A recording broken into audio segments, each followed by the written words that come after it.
Hey everyone, in this quick tutorial, I'll show you step by step how to protect your Chatgpt account from hacking. If you find this helpful, please like and subscribe to the channel. Let's get started. First, open the Chatgpt app. Now tap on the two lines at the top of the screen. Next, tap on your profile at the bottom of the screen. Scroll down and tap on Security. After that, tap on Text Messages. Toggle the switch on. Then tap on Continue.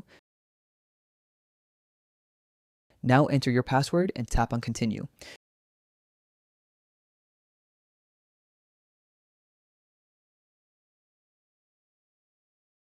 After this, enter your phone number and tap on Send Code. Enter the OTP you receive. Then tap on Verify. That's it. Your account security will be enabled. Now you have successfully protected your Chatgpt account. Thanks for watching.